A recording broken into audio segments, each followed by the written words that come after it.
Hi friends, இவங்க யாருன்னு தெரியுதா? இவங்க யாருன்னோ, இவங்க எங்கே இருக்கிறாங்க, இவங்களுடைய சிறப்புகள் என்னென்னு சொல்கிறேன் கேளுங்க. இவர் தான் பாரசரர் மகரிஷி. பாரசரர் வசிஷ்டருடைய பேரன், வியாசரின் தந்தை. இவர் வியாசர் எழுதிய விஷ்ணு புராணத்தை திருத்தி எழுதியவர்.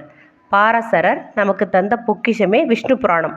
வேதத்தின் சாரத்தை நமக்கு அளிக்கும் புராண நூலாக இது திகழ்கிறது. அவருக்கு பக்கத்தில் இருப்பவர் தான் வியாசர் மகரிஷி. நமது இதிகாசமான மகாபாரதத்தை எழுதியவர். 11 புராணங்களையும் எழுதியவர். இவர் வேதங்களை தொகுத்து வழங்கியதால் வேத வியாசர் அப்படின்னு சொல்லப்பட்டார். முதல்ல பார்த்தோம் பாருங்க, பாராசரர். அவருடைய மகன் தான் இந்த வியாசர்.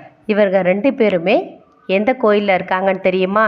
மதுரையில் உள்ள முருகப்பெருமானின் அறுபடை வீடுகளில் முதல் படை வீடான திருப்பரங்குன்ற கோயிலில் தான் இருக்கிறாங்க.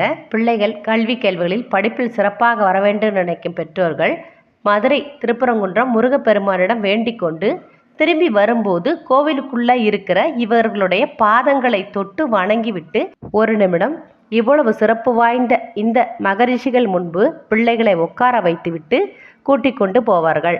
இது பல பேருக்கு தெரியாது.